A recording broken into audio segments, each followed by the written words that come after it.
today I'm going to push you into some further factorising of binomials. So this is quite tricky. I call it factorising by grouping. So I'm going to just start by looking at an expression that's got two terms in it, first of all. Let's look at 2a plus b plus x a plus b. Okay, there's two terms there. This whole part here is all joined together. This is 2 multiplied by a bracket. So that's one term there. And then this term is separated by a plus sign and this term. So this is another term. It's all joined together. It's x multiplying by a plus b. Now what we can see here is there are two terms. And if we're going to factorise them, we're looking for the highest common factor in each term. Well, we've only got two terms. And if we spot, both terms have a factor of a plus b, because a plus b is multiplying by 2 here, and a plus b is multiplying by x here. So we can pull a plus b out as the highest common factor between these two terms.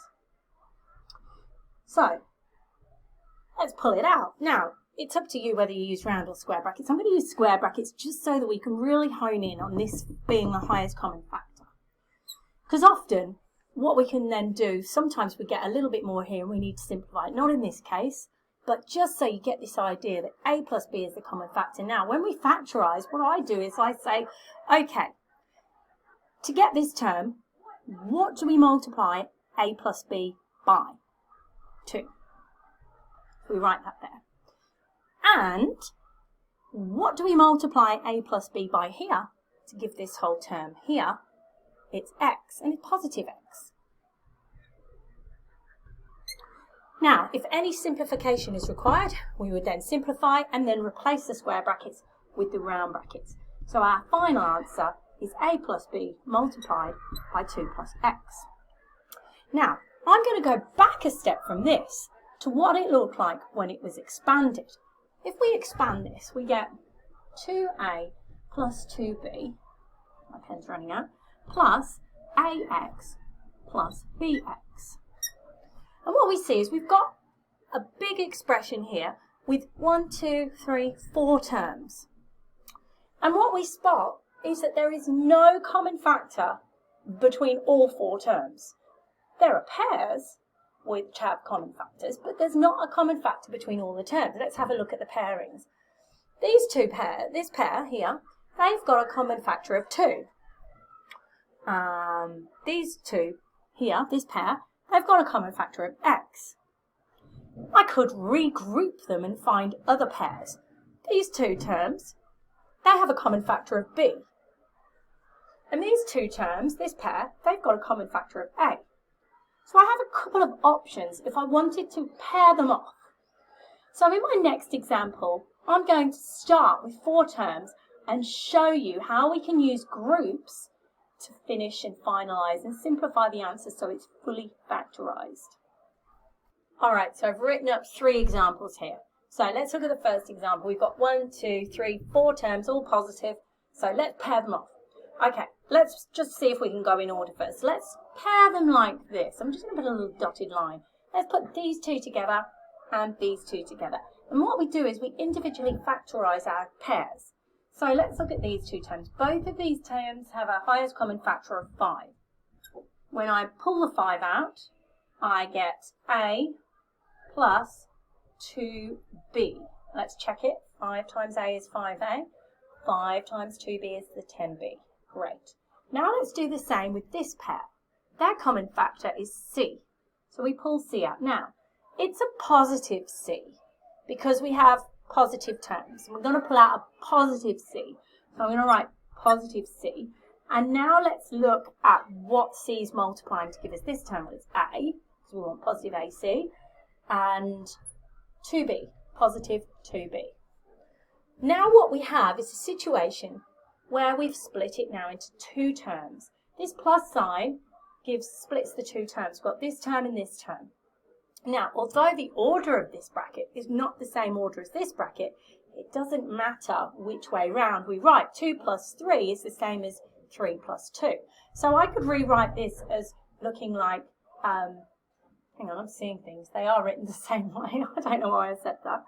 All fun with live videos. Okay, ignore what I just said. What we see is we've got two terms and they both have a common factor of a plus 2b. A plus 2b. So we pull that out as the common factor. And then we say, okay, what is a plus 2b multiplying by to give us this term here? It's the 5. And what's this multiplying by to give us this term up here? Well, it's plus c. Now we've fully factorised it. Of course, you can use FOIL to check that you get back to what we started with. So let's have a look. First, outer, inner, last. Hopefully, we're going to get back to what we started with. A times 5 is 5a. A times c is ac. 2b times 5 is 10b. And 2b times c is 2bc. Let's have a look. 2bc, check. 10b, check. AC, check. And 5a, check. We have exactly the same as what we started with. Let's do the same here. We need to look for common pairs or things that they have in common. Now, these two have a factor of 1 in common, nothing else. These two have an a in common. I can rearrange it to make it better. It actually doesn't matter, by the way. I don't have to rearrange it. I could pull out the factor of 1 here. But it might be better, just for purposes, if I put these two together and these two together, because these two have an x in common and these two have y in common. So I might reorder it to make it easier for myself. X plus ax minus 3y minus 3ay. Now I'm going to factorise in their pairs. This pair and this pair. These two have an x in common. And when I factorise that term, I get 1 plus a. This one, well, I'm going to pull out a common factor of negative 3y. And when I multiply negative 3y by 1, I get that. And when I multiply negative 3y by positive a, I get negative 3ay. Now again, same situation has happened.